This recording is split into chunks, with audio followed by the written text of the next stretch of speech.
Nos da mucho gusto poder llegar hasta sus hogares a través de este programa internacional de televisión cristiana Enlace, transmitiéndose vía satélite desde la ciudad de San José, Costa Rica. Y estamos aquí en la ciudad de San Diego compartiendo un seminario de profecías bíblicas. En el libro de Isaías 44, versículo del 6 al 8, que fue escrito hace 2750 años. Repito, la lectura que vamos a dar ahorita, a continuación, fue escrita hace 2750 años. Dios le dice a Isaías estas palabras: así dice Jehová, Rey de Israel, y su Redentor, Jehová de los ejércitos: yo soy el primero, y yo soy el postrero, y fuera de mí no hay Dios. Dios nos dice en esta noche, para comenzar, que Él es el inicio, el origen de todas las cosas, y que al mismo tiempo Él es el que va a culminar la historia y el final de todas las cosas. Esto tiene un fundamento bastante profundo, porque todas las religiones y todas las filosofías, sin ninguna excepción, están buscando, a través también de métodos científicos, el origen del universo. Y quiero decirles a todos ustedes, los que son estudiantes, ya sea de high school o de college o de universidad, que nunca la ciencia nos podrá decir de dónde venimos. Nunca jamás la ciencia nos podrá decir el origen del universo. Y como la ciencia no nos puede decir de dónde venimos o cómo se originó todo, pues también los científicos inventan teorías como el Big Bang, como que venimos del chango, que somos el fruto de una selección natural, etcétera, etcétera, porque para que sea científico tiene que ser repetitivo. Entonces, como la ciencia no sabe de dónde venimos, ni tampoco lo sabrá jamás, la Biblia nos muestra claramente que solo Dios, que es el originador y el que inicia todas las cosas y la vida, nos puede decir con certeza de dónde venimos y dónde tuvo su origen el universo. Por eso Dios continuamente nos dice: yo soy el primero.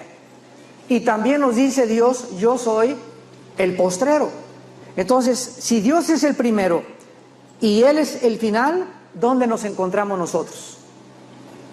Pues en medio, porque todavía no termina la historia. Entonces, si Dios nos dice que Él es el primero, entonces Él nos dice que lo que Él ha profetizado, nosotros que estamos en medio, tenemos que comprobar que lo que dice la Biblia para atrás de nosotros, del 2008 hacia atrás, tiene que ser verdad. Y tiene que haberse cumplido el 100% de las profecías. Y si nosotros estamos en medio, Dios nos dice: ustedes van adelantándose y caminando hacia el final, hacia la consumación de la historia. Y conforme vayan caminando hacia el final de la historia, van a ir viendo que este libro les dice la verdad, y que las profecías de este libro se están cumpliendo delante de nuestros ojos, al pie de la letra. Así que vamos a continuar leyendo. Dios dice en segundo lugar en el versículo 7, ¿y quién? O sea, es un reto, un desafío que Dios hace a Walter Mercado, a los brujos, a los astrólogos y a todos aquellos que se quieren meter a través de la bola de cristal y de la quiromancia y de la lectura de la Biblia, de la palabra, de la mano y de la bola de cristal. ¿Quién proclamará lo venidero? Lo declarará, y escuchen, y lo pondrá en orden. Vamos a ver el orden tan maravilloso en estos días de las profecías bíblicas. Delante de mí, como hago yo desde que establecí el pueblo antiguo. O sea, desde que Dios estableció a Israel hasta nuestros días, no ha faltado una sola palabra de su boca. Ninguna ha caído en tierra, todas se han cumplido. Anúncienles lo que viene y lo que está por venir. Y ahora nos dice Dios algo muy importante, que nunca debemos tener miedo. Nunca debemos de tener miedo, porque si se ha cumplido el pasado y se está cumpliendo el presente delante de nosotros, ¿por qué vamos a tener miedo del futuro? No importa la situación que tú estás atravesando, ya sea que tengas cáncer, ya sea que te vayas a quedar viuda, o que se haya muerto tu esposo o tu esposa, o que no tienes padres, o que se mueran tus padres, etcétera, etcétera. Nunca te dejaré, dice el Señor, ni te desampararé. Lo que he comenzado en ti, lo voy a terminar hasta el final de la consumación de la venida de mi Hijo Jesucristo por ustedes. Así que no tengan miedo, no se turbe su corazón. Si creen en Dios, crean también en mí, dijo Jesús. En la casa de mi Padre hay muchas moradas y voy a preparar lugar para ustedes, para que donde yo estoy, ustedes también estén. No teman ni se dejen amedrentar. No te lo hice oír desde la antigüedad y te lo dije luego a ustedes. ¿Quién más, verdad? Nosotros somos testigos de Dios. Y nosotros tenemos que anunciarle al mundo este mensaje maravilloso de su gracia y de la muerte de su Hijo en la cruz, y llamar al mundo al arrepentimiento para que el mundo pueda comprender que está delante de nosotros la eternidad. Nosotros somos testigos de que la Biblia es la palabra de Dios. Y ustedes, como estudiantes de la Biblia, necesitan armas, necesitan instrumentos, necesitan poder entender y conocer la Biblia para presentarte en la universidad y hablar con tus maestros y hablar con tus amistades, y que puedas tú tener armas y poder decirle a la gente por qué tú crees lo que crees. Porque la fe cristiana no es una fe fundamentada en dogmas o en religiones o en cosas filosóficas. La fe cristiana está fundamentada en un hecho histórico que se llama la resurrección de Jesucristo entre los muertos. Si Jesucristo, siempre les digo esto a los estudiantes de la universidad, si Jesucristo no hubiera resucitado, entonces comamos y bebamos y hagamos lo que nos dé la gana. ¿Para qué le desfila a tu esposa? ¿Para qué eres honesto en tu trabajo? ¿Para qué nos sacrificamos de tantas cosas que podríamos gozar? ¿Por qué no hacer a un lado el alcohol y la marihuana y las drogas? Si el que no tranza no avanza, dicen en México. Además, si la vida se trata de hacer dinero y de divertirte y de tener placer, pues vamos todos a gozarnos y a sumergirnos en el placer. Pero la Biblia nos dice que si Jesucristo resucitó, va a haber una resurrección de muertos. Tú y yo nos vamos a levantar de la tumba para entregarle cuentas de todo lo que hicimos a Dios mientras estábamos en el cuerpo. Dice la Biblia, no hay Dios sino yo, no hay fuerte, no conozco ninguno. Una vez tuve un debate, hoy en la noche alguien me acaba de decir que todavía tienen esa filmación, con Guillermo Ochoa, un productor de televisión en México, y con otro que se llama Nino Canún. Y tuve un debate durante 3 días en la televisión, en Televisa en México, con brujos, judíos, musulmanes, católicos, etcétera, etcétera. Y estábamos todos discutiendo durante más de 4 o 5 días quién era verdaderamente Dios y además la aparición de los fantasmas. Imagínense nada más. Al terminar las reuniones, como el 3er o 4 día de los debates en la televisión, todos estaban contra mí. Todos se juntaron en contra, no de mí, sino de la palabra de Dios. Porque yo estaba continuamente debatiéndolos y diciéndoles que estaban mal, y me decían intolerante, que por qué permitía yo que solamente decir que había una sola verdad y que solamente el cristianismo. Y yo les contesté y les dije, esto no es intolerancia, sino que hay un gran absurdo filosófico. Cuando alguien dice todas las religiones llevan a Dios, entonces estamos viendo que en primer lugar el budismo es ateo. El gordito que vivía en McDonald's, Gautama Buda, era ateo. O sea, el budismo es una religión atea. Los budistas no creen en Dios, ni le rezan a ningún Dios. Los musulmanes dicen que Alá es Dios. Los hindúes tienen más de 6 millones de dioses. Entonces les digo, ¿cómo puede haber una sola verdad absoluta cuando dicen ustedes que todas las religiones llevan a Dios, cuando una religión es atea, la otra tiene millones de dioses? Entonces, ¿cómo podemos nosotros decir que tantas mentiras se pueden conjugar en una sola verdad? Esto se llama en la filosofía el relativismo. O sea, todo el mundo tiene la verdad, pero no existe ninguna verdad absoluta. Y cuando les presenté la Biblia, les dije, quiero que me muestren ustedes, y le puedes decir tú a cualquier persona y a cualquier estudiante y a cualquier maestro, preséntame un libro en los billones de volúmenes de literatura que existen en el mundo que sea superior a la Biblia. En literatura en poesía, en genética, en física, en antropología, en historia, en civismo, en literatura, en lo que tú quieras. No existe ningún volumen, ni el Corán, ni el Popo, ni los Vedas, ni el Mahajanivana Sutta, ni el Tripitaka de Buda, ni tampoco de Confucio. No existe un solo libro que ni siquiera se pueda comparar con la palabra de Dios. Ningún libro te habla de profecías, ninguno te habla de poesía, de literatura, y además los registros científicos más antiguos de la humanidad se encuentran en la Biblia. En genética, las leyes de la termodinámica, de física, de matemáticas, de cualquier disciplina académica que tú estés buscando, solo lo puedes encontrar en la Biblia. Por ejemplo, antes de que Galileo Galilei descubriera que la Tierra era redonda, en Isaías 40:22, 2000 años antes de Galileo, la Biblia decía que la Tierra era un círculo. Antes de que se descubriera el barómetro, que el aire tiene peso, en el libro de Job ya estaba escrito, el aire tiene peso. Antes de que se descubriera la proliferación de las bacterias, de que vuelan en la suciedad las bacterias invisibles porque no había microscopios, Dios le dijo a Israel, 4000 años antes, Moisés, cuando hagan su excremento, entiérrenlo bajo tierra, en el libro de Deuteronomio. ¿Quién le dijo a Moisés que hacer excremento o pipí en la calle podía atraer bacterias y podían multiplicarse para que las respirásemos y nos afectaran?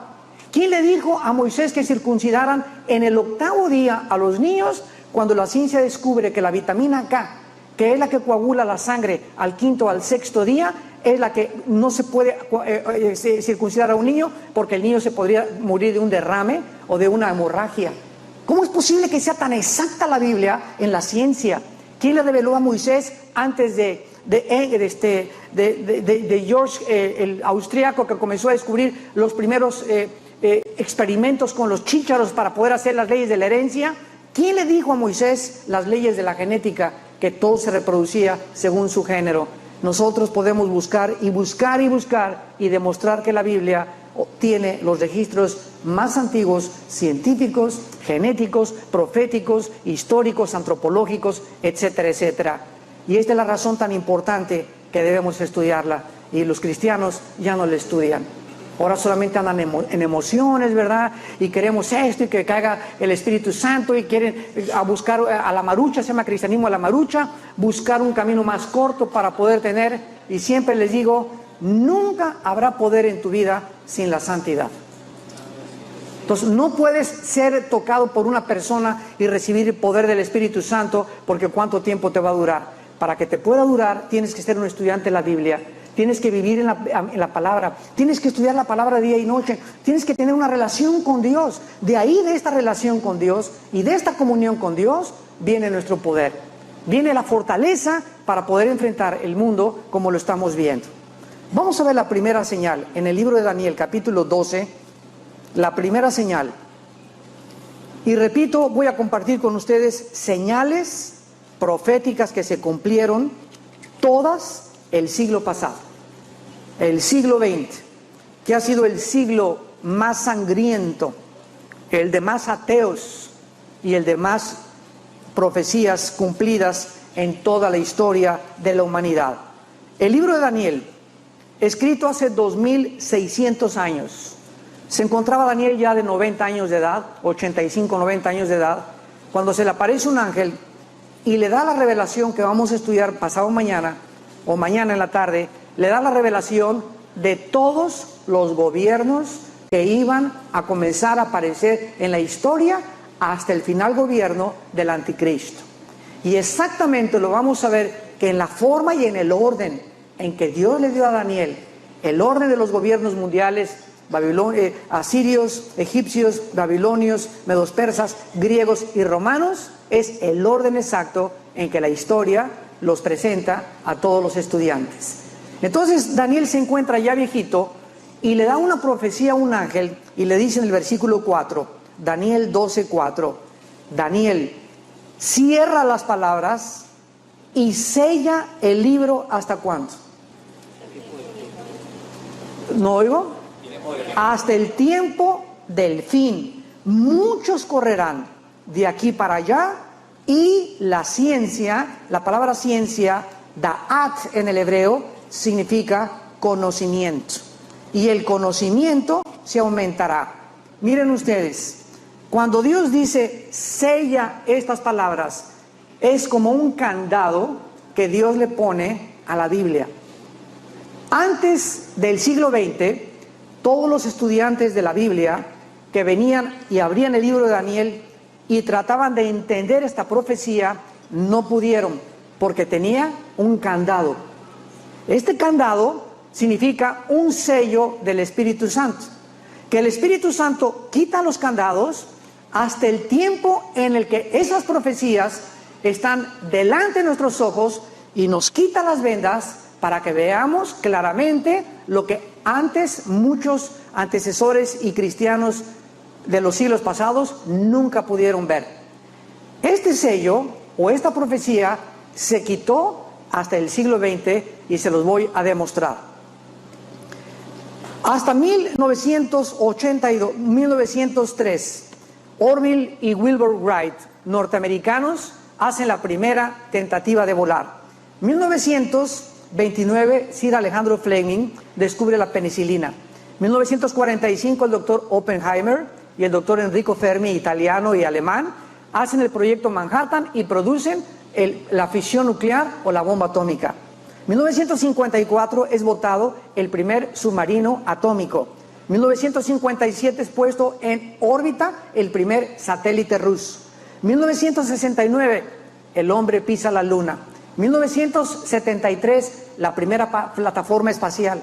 1975 se fabrica la primera PC. 1983 se fabrican los primeros teléfonos celulares. 1991 se fabrica por primera vez y se desarrolla la red de Internet. Y de 1990 a nuestros días, ¿qué nos sorprende? Lo que no se descubrió, escuchen esto, en 18 siglos, brincamos del caballo al motor de gasolina. El primer carro, Ford modelo T, corría 40 kilómetros por hora. Ahora hay carros que desarrollan 300 kilómetros por hora, como el Shelby Cobra, aviones que surcan el espacio a 3.200 kilómetros por hora y naves espaciales que vuelan a 38.000 kilómetros por hora. En el siglo XX se inventaron los focos, la radio, la píldora anticonceptiva, la aspirina, los trasplantes, los plásticos, los chips de silicio, el cine, la insulina, el rayo láser, la lavadora, la televisión y el refrigerador. Daniel, en los últimos tiempos, el conocimiento aumentará. Y nosotros fuimos testigos que lo que no sucedió en 18 siglos, sucedió en menos de 50 años en el siglo XX, enfrente de nuestra propia cara. Y la tecnología y los avances científicos del siglo XX fueron tan grandes que enorgullecieron a la mayor parte de todos los filósofos y de todos los científicos, al grado que el siglo XX ha sido el siglo de más ateos de toda la historia. ¿Qué cosa hace el conocimiento con el hombre? Lo enorgullece y lo convierte en un pavo real. En el siglo XX tenemos la influencia de Carlos Darwin, Sigmund Freud, Carlos Marx y Friedrich Nietzsche, Jean-Paul Sartre y Carlos Sagan.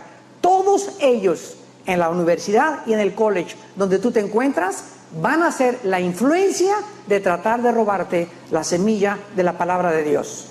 Porque Carlos Darwin, Friedrich Nietzsche, Sigmund Freud, Carlos Marx, Sagan y Sartre eran ateos. Los más grandes pensadores y los más grandes admiradores de todos estos ateos, la humanidad comenzó el ateísmo en los 60s hasta nuestros días, donde ya casi no está tan vigente como hace 3 o 4 años. Porque ahora los ateos, ¿verdad? Yo siempre les he dicho que son mi plato favorito. Me encanta hablar con los ateos y dar conferencias acerca de la filosofía del ateísmo y demostrarles que el ateísmo es la irracionalidad y el absurdo más grande de lo que el pecado ha hecho en la mente humana. Por eso dice la Biblia en el Salmo 14, el necio dice en su corazón, no hay Dios. Veamos en segundo lugar en el libro de Zacarías. El libro de Zacarías capítulo 14, versículo 12, escrito hace 2500 años, la profecía de la fisión nuclear o de la bomba atómica. Zacarías 14, versículo 12. Y esta será la plaga con que herirá Jehová a todos los pueblos que pelearon contra Jerusalén. La carne de ellos se corromperá estando ellos sobre sus pies. Se consumirán en las cuencas sus ojos y la lengua se les deshará de su boca. En 1942, el doctor Oppenheimer y Enrique Fermi fueron los líderes del equipo en Los Álamos, Nuevo México, que comenzaron a desarrollar la primera bomba atómica.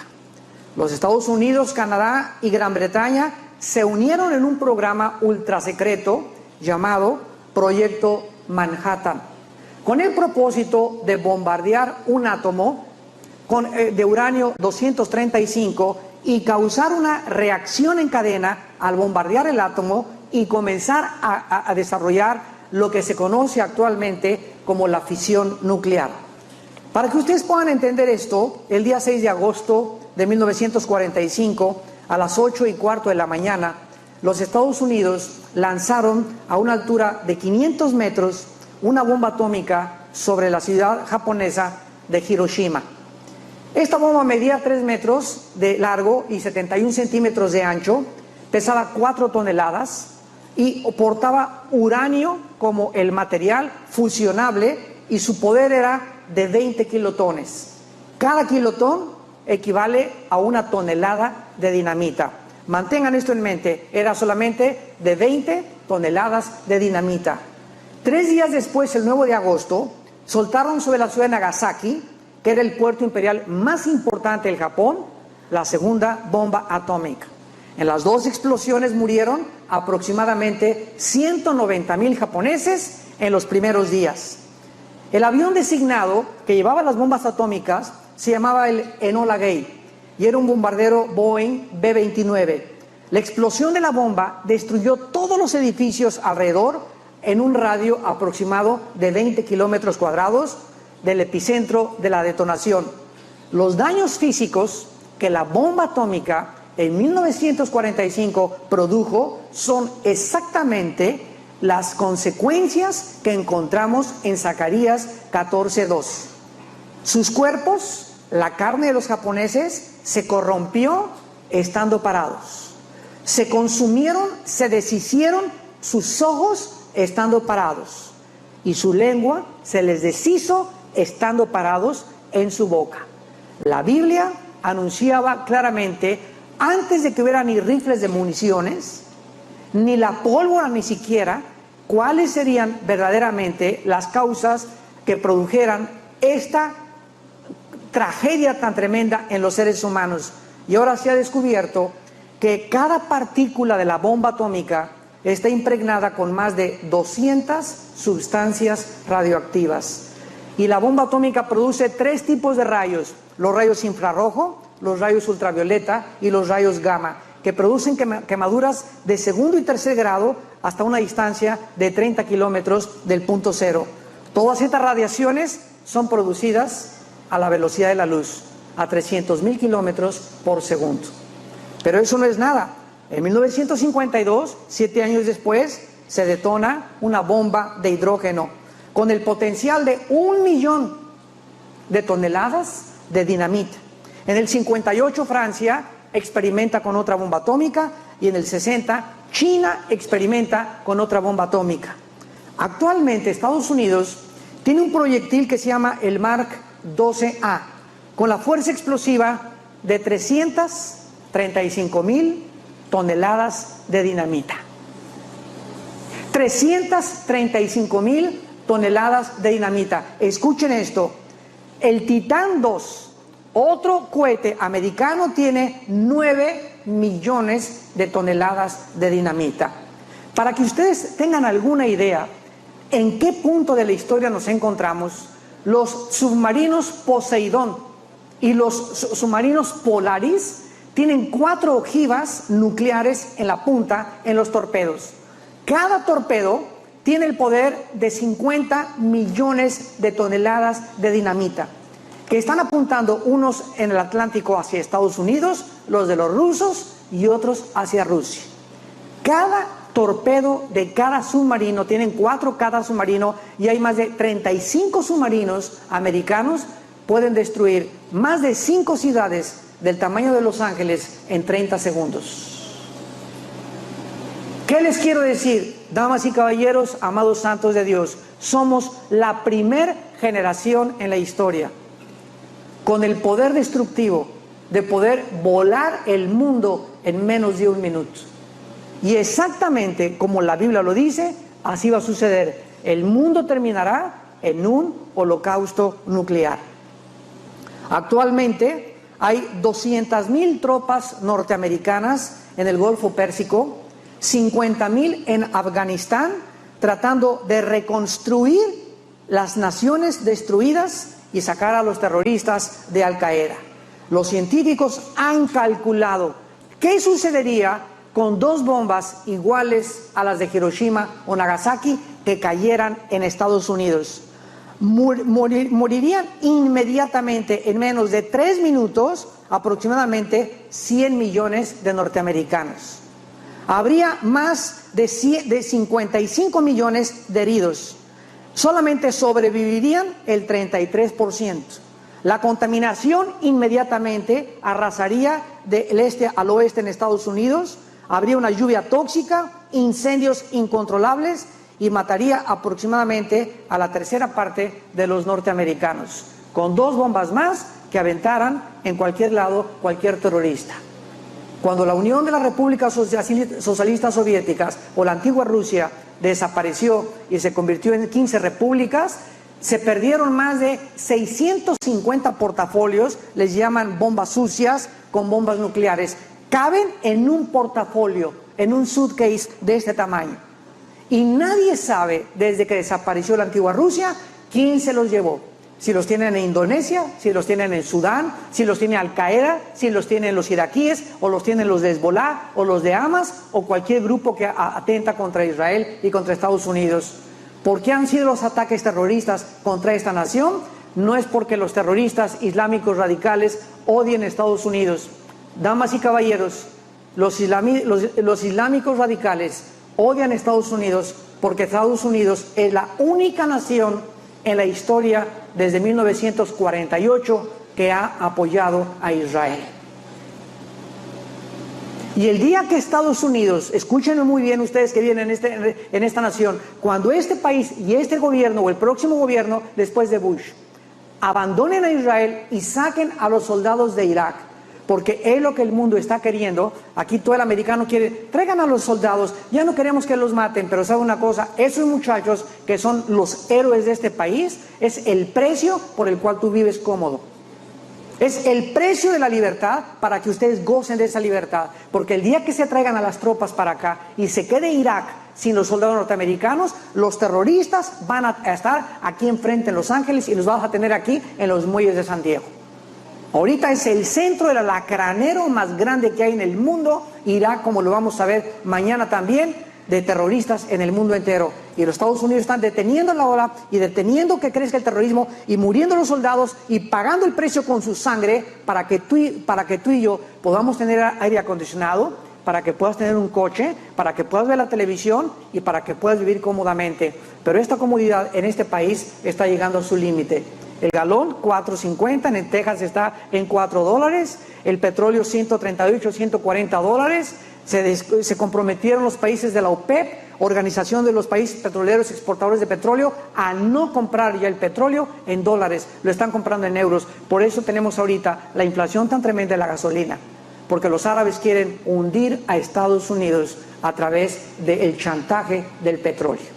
Y como esta nación depende el 50% de las naciones de Medio Oriente para el petróleo, Estados Unidos está amarrado de manos totalmente, porque eso es exactamente lo que va a hacer que el anticristo surja en Europa y en el Medio Oriente, y Estados Unidos ocupe un segundo lugar y deje ya la supremacía política, económica y militar que ha tenido durante 50 años. Estamos llegando al fin de las comodidades, Y dijo Cristo, levanten sus cabezas porque el tiempo se acerca. En tercer lugar, veamos la tercera señal en el libro de Amós. ¿Están aprendiendo algo? Más les vale. Amós capítulo 9. Esta tercera señal, yo la considero la más importante de todas, la más profunda, la más mal comprendida, y vamos a tratar con la ayuda del Señor de explicar esto lo mejor posible. En Amós capítulo 9, versículo 14 y 15, o sea, al terminar el libro, existe esta profecía, entre otras muchas, acerca del regreso de Israel en 1948. Amós 9, 14 y 15. Y traeré del cautiverio a mi pueblo Israel. Y edificarán ellos las ciudades asoladas y las habitarán. Plantarán viñas, beberán vino de ellas, harán huertos y comerán el fruto de ellos. Pues los plantaré sobre su tierra, y escucha esto, nunca más serán arrancados de su tierra que yo les di, ha dicho Jehová Dios tuyo. Cuando uno de los últimos Césares, Nicolás, le preguntó a un misionero cristiano, dame tú una prueba de que Dios existe, este misionero le contestó al zar Nicolás, el pueblo judío. ¿Quién es el pueblo judío? Realmente los judíos han sido la única civilización, señores sociólogos e historiadores y antropólogos que nos pueden ver también por la televisión, la única civilización en la historia humana que después de más de 2300 años de haber sido expulsados de su país y territorio y de haber peligrado, de haber sido absorbidos por otras civilizaciones, permanecieron durante todos estos casi 22 siglos con la esperanza algún día de regresar a su tierra Israel. Les voy a dar un ejemplo para que comprendamos esto. Si a todos los mexicanos nos sacaran de México y unos vinieran aquí a Estados Unidos, otros vaciaran totalmente la República Mexicana y todos los mexicanos los aventaran a España, a Italia, etcétera, etcétera, ¿cuántos de nosotros quisiéramos regresar a Garibaldi? O a las pirámides de Teotihuacán, o a las de Chichén Itzá, o al barrio de Tepito. Miren, el mexicano, para no ir tan lejos, atravesamos la frontera e inmediatamente la cultura absorbe a nosotros y inmediatamente el mexicano se pone su cachucha como los gringos, sus calcetines, sus bermudas, sus shorts, ya no quiere hablar español tampoco. Quieren, ¿verdad?, adaptarse lo más rápido. Los papás no quieren enseñarles a los niños el idioma. Qué triste, ¿verdad? Porque pueden ser bilingües y crecer como bilingües. Pero no, ¿verdad? El niño puede aprender 4 o 5 idiomas. Pero ¿qué pasa? La cultura y el hecho de identificarnos con otra cultura nos hace olvidarnos hasta del emperador Moctezuma. No pasan ni 3 años cuando ni ganas tenemos, ¿verdad?, de regresar otra vez a México.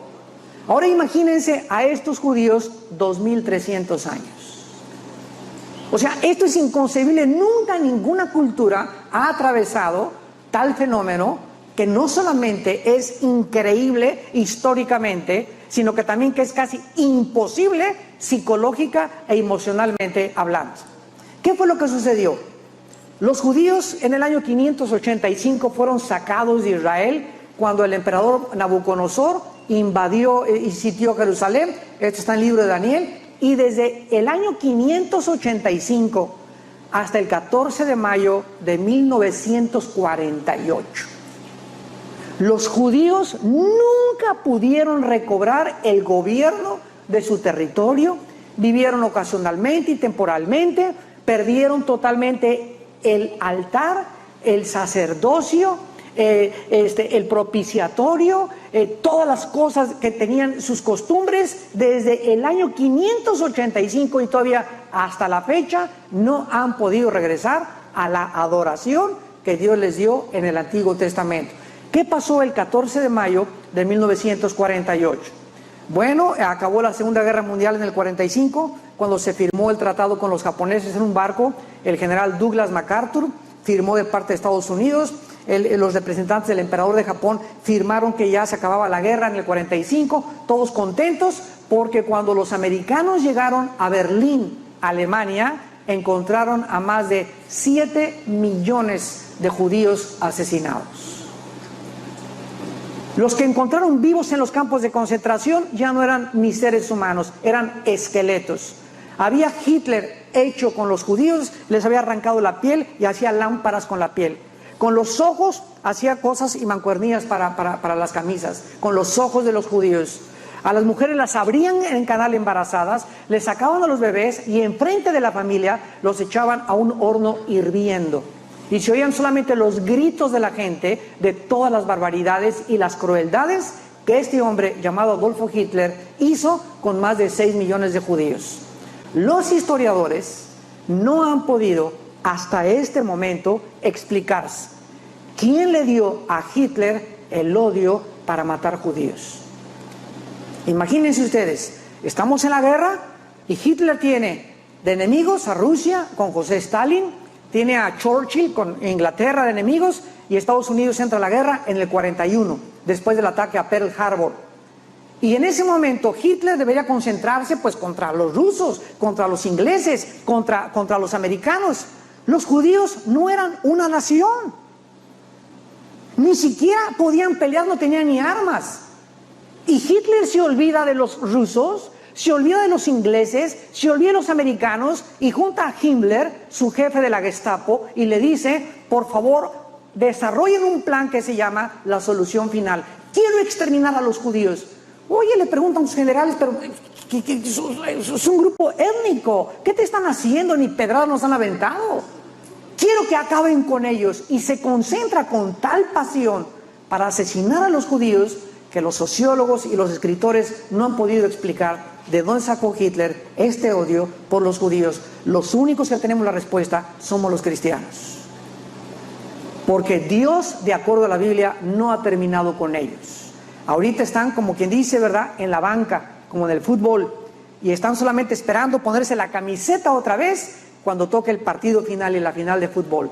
Y entonces van a entrar los judíos y vamos a ser injertados junto con ellos, ¿verdad?, en el olivo silvestre, en el olivo original, y vamos a formar un pueblo, ¿verdad?, y vamos a ver de qué forma se van a cumplir las profecías bíblicas. Pero entonces en el 48, las naciones votan porque regresen los judíos a su tierra, y votan 20 votos contra 7 votos en contra que regresaran a su tierra. Y saben una cosa que dice aquí la profecía: traeré del cautiverio a mi pueblo Israel. Pon ahí en tu Biblia, 14 de mayo del 48, se cumplió esta profecía. Ahí ponlo en el margen de tu Biblia, con letras grandotas si puedes. 14 de mayo del 48 se cumplió esta profecía. Y ante los ojos expectantes y ante la mirada asombrosa de los historiadores, una nación en un día nace ante los ojos del mundo entero. Nunca en la historia ninguna nación ha tardado años para la independencia de Estados Unidos, para la independencia de México, para la Revolución Francesa, etcétera, etcétera, para la Revolución Inglesa. Pero los judíos en un solo día, se convierten en un Estado libre, soberano e independiente.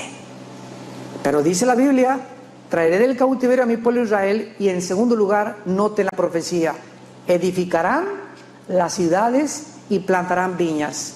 Cuando los judíos regresaron en el 48 a Israel, no había un solo árbol plantado. Era un desierto total. Los poquitos árabes que quedaron ahí no hicieron absolutamente nada porque era un desierto eso. La Biblia dice que iban a plantar árboles. Y comenzaron a burlarse de ellos. Ahí está. ¿Cómo es posible? Esto no puede ser cierto. La Biblia se contradice. Es imposible que se cumpla esta profecía. No se puede aplicar. Y en 2 años, en 1950, los judíos, en la obra de la ingeniería hidráulica más portentosa de toda la historia, plantan en 2 años en Israel 6 millones de árboles. uno por cada judío que mataron.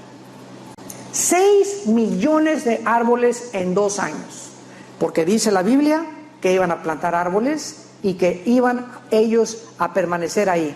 Un árbol por cada persona asesinado. Actualmente, en el 2008 hay 75 millones de árboles. Ustedes que han ido a Israel, nosotros acabamos de regresar hace como 4 o 5 meses, a finales del año del 2007. Por todos lados hay árboles frutales, por todos lados hay árboles de olivo, y siguen plantando y siguen plantando. 75 millones de árboles hay en el 2008. Pero, dice el versículo 15, ¿qué exacto es la Biblia? Los plantaré sobre su tierra y nunca más serán arrancados de su tierra que yo les di, ha dicho Jehová Dios tuyo. El día 14 de mayo del 48, a las 2:30 de la mañana, las Naciones Unidas le hablan a David Ben Gurión, que nombraron primer ministro de Israel. Son libres. Y los judíos, gloria a Dios, somos libres. Israel, sacaron las banderas. 5 horas después, a las 8 de la mañana, los árabes intentan el primer ataque para poder impedir que fueran una nación, y los atacaron. Se vinieron contra ellos y no pudieron, con las poquitas armas que tuvieron, replegaron el ataque de los árabes. 1952, los vuelven otra vez, 4 años después, a volver a atacar y no los pudieron sacar. Y llegamos a la guerra más milagrosa de toda la historia militar. Ni siquiera los cadetes de West Point, ni el general Schwarzkopf, que fue el general que llevó en el Golfo Pérsico la guerra y sacó a Saddam Hussein, nadie ha podido comparar la guerra de 1967, de junio 1 al junio 6, que se llamó la guerra de los 6 días, cuando saben ustedes lo que pasó.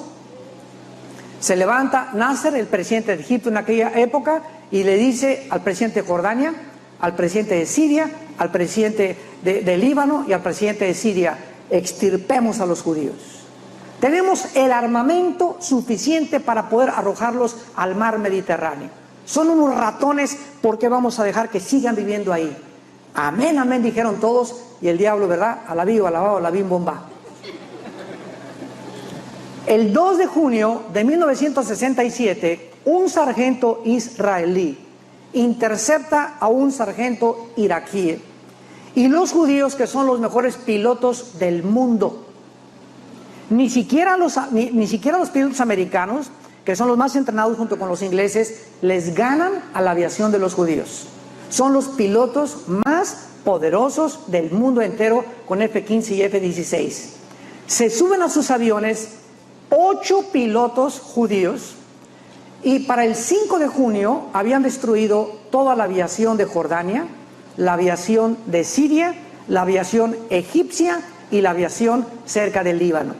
En menos de 3 días, habiendo acabado con la aviación, se van con los tanques y comienzan a avanzar hacia la península del Sinaí, casi llegando al Cairo, en Egipto. Si las Naciones Unidas no agarran el teléfono y les hablan y les dicen: ya párenle, ellos hubieran llegado hasta Egipto. Miren ustedes, en la ley de las probabilidades, cuántas oportunidades tenían ellos de salir vivos. Ahorita somos como 300, 400 personas en este salón. ¿Qué les parece si tuviéramos nosotros 3 rifles, nada más, AK-47, y nos rodeara un ejército de 1000 soldados? Nosotros somos 400 o 300, los soldados 1000, todos con rifles.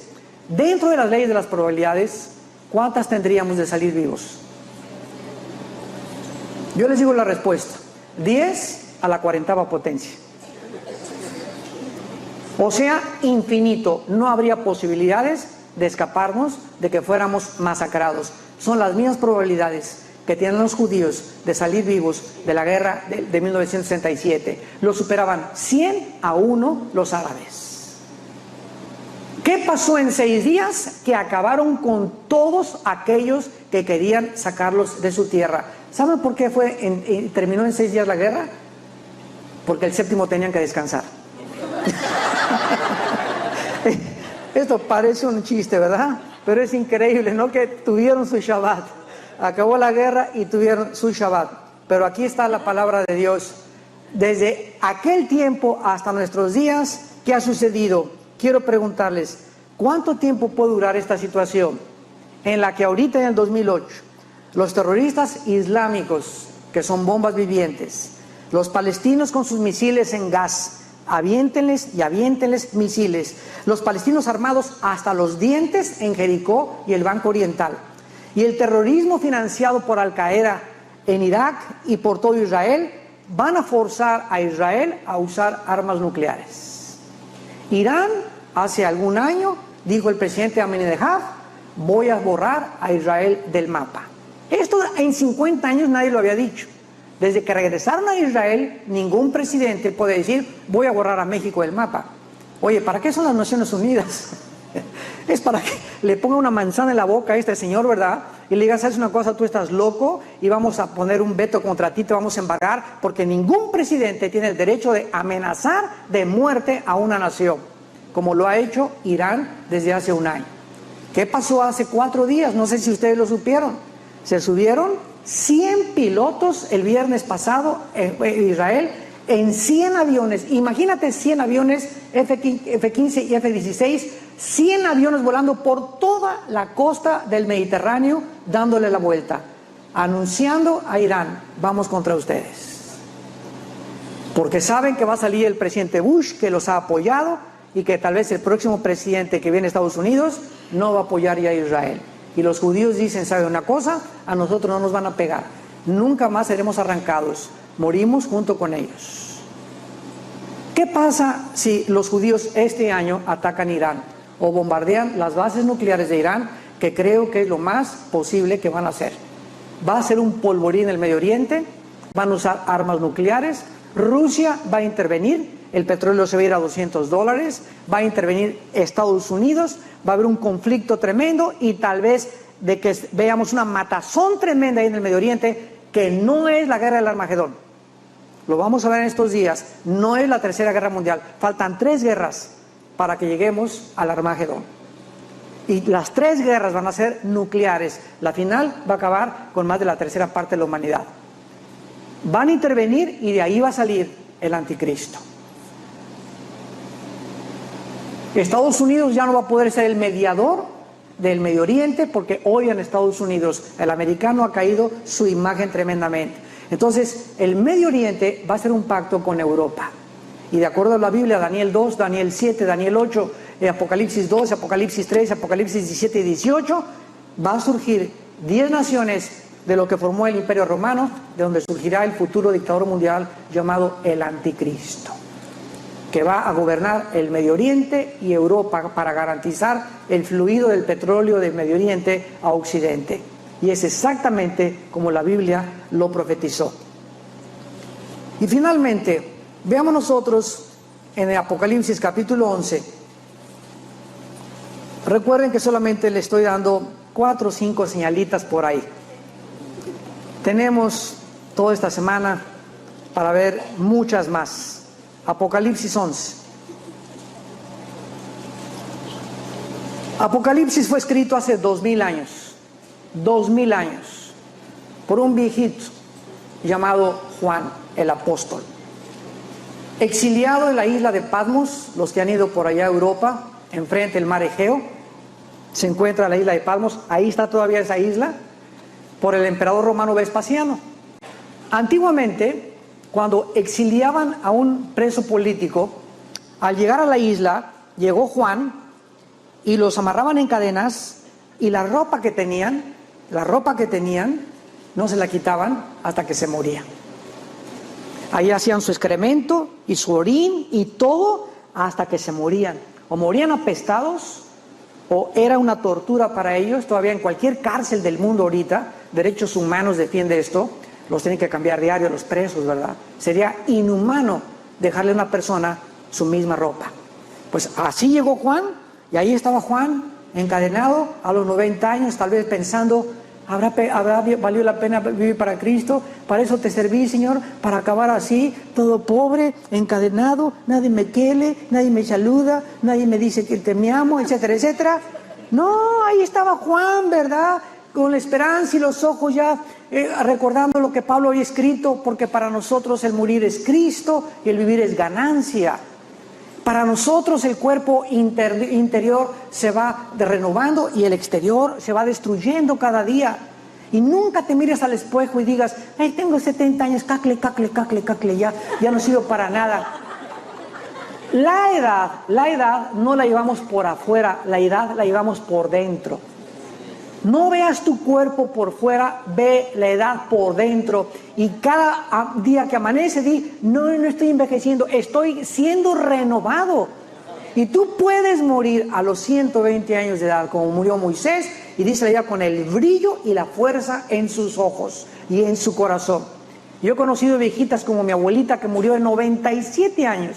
Y se hincaba y hacía gimnasia y se colgaba de un tubo. Pero eso sí, sí, en serio, Esto es verdad. Y aquí estaba mi esposa y mis hijos y toda la familia que traemos, ¿verdad? De testigos. Era una persona sobrenatural. Y leía la Biblia a diario y le preguntaban, oiga, ¿cómo le hace usted para estar tan joven? Y contestaba, la Biblia es el mejor cosmético. Y si yo no me pongo crema ni pongo nada, me embarro de la Biblia. Dice día y noche, y vivo así. Y podemos nosotros llegar a vivir 120 años, 110 años, según la dieta que tengas, y si dejas de tomar Coca-Cola de dieta, papitas fritas, refrescos y tantos postres. Y vas a aumentar 3 años más tu ritmo de vida. Todo depende y somos lo que comemos. Bueno, pues ahí estaba Juan de 90 años de edad y de repente oye una voz que le dice por detrás, yo soy el primero y el último. Lo que Dios le dijo a Isaías 750 años antes de Juan. Escribe en un libro las cosas que son, las que van a ser y las que serán después de estas. Y le reveló Apocalipsis. Y entre todas las revelaciones que vamos a ir viendo poco a poco de Apocalipsis, hay una señal tremenda que se cumplió en el siglo XX. Versículo 7 al 9 del capítulo 11. Cuando hayan acabado su testimonio, está hablando de los 2 testigos que va Dios a levantar al final de la tribulación. La bestia que sube del abismo hará guerra contra ellos, los vencerá y los matará. La bestia es el anticristo. ¿Qué aprendemos rápidamente del anticristo? El anticristo no va a estar poseído por Satanás. El anticristo va a estar poseído por un espíritu que está en el abismo ahorita, que ocupó un cuerpo en el pasado o varios cuerpos en el pasado y que está ahorita confinado en una prisión que se llama el abismo. El infierno están los seres humanos, en el abismo están ángeles y demonios. Entonces este ángel va a subir un principado de Satanás y se le va a meter al anticristo. Y va el anticristo a ser poseído por este principado de Satanás. Entonces no va a estar Satanás dentro del anticristo, va a estar un principado demoníaco. Va a ser el diablo, la bestia y el falso profeta, la falsa trinidad. La bestia que sube del abismo va a hacer guerra contra ellos, los va a vencer y los va a matar. Escuchen, versículo 8 y 9. Y sus cadáveres, o sea de los 2 testigos, estarán en la plaza de la grande ciudad, que en sentido espiritual se llama Sodoma y Egipto, donde nuestro Señor también fue crucificado. O sea, ahí en Jerusalén el anticristo establecerá, después de Irak, sus cuarteles generales. Y va a ser en Jerusalén donde va a asesinar a los 2 testigos. Y allí en la plaza principal de Jerusalén van a ser acostados y ahí los va a exhibir públicamente. Noten cómo se le llama a Jerusalén: Sodoma y Egipto. Egipto es el símbolo de la mundanalidad, Sodoma es el símbolo de la depravación moral, del homosexualismo. O sea que Israel se dirige y Jerusalén, ahorita en Tel Aviv hay más discotecas de homosexuales que de heterosexuales en Tel Aviv. En Tel Aviv el deprave está degenerado como no se imaginan. Pues Jerusalén se va a convertir en una ciudad tan depravada y tan degenerada en los últimos tiempos como no podemos imaginarnos. Bueno, nos interesa el versículo 9. Y los de los pueblos, tribus, lenguas y naciones verán sus cadáveres por 3 días y medio y no permitirán que sean sepultados. Es increíble, santos de Dios, que hace 2000 años se pudiera profetizar que llegaría un tiempo en el cual todos los habitantes de la tierra pudieran ver, contemplar al mismo tiempo un mismo evento, si no se hubieran inventado los satélites de comunicación.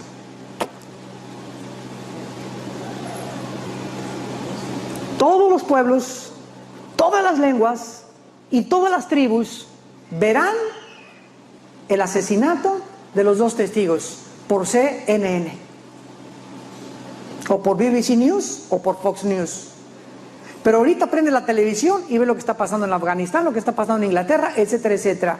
Fue hasta 1945 que Arturo Clarke comenzó a enviar una señal al espacio, recibida y amplificada y regresada a la Tierra para ser captada por una estación receptora. En 1965, la empresa de telecomunicaciones Satélite lanza en órbita el pájaro madrugador sobre el océano Atlántico.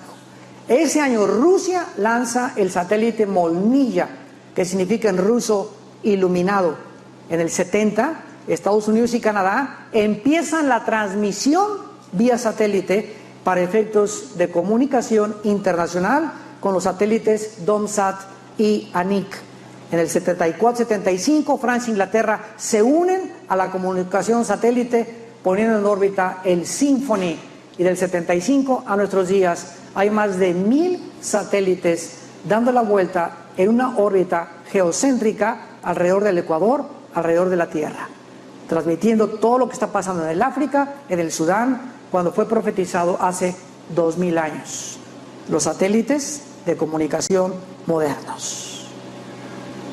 Esto no lo hizo Walter Mercado, la doctora Corazón, ni los brujos, sino que cada detalle de cada profecía que Dios ha dicho se ha cumplido. Ustedes son mis testigos, dice el Señor.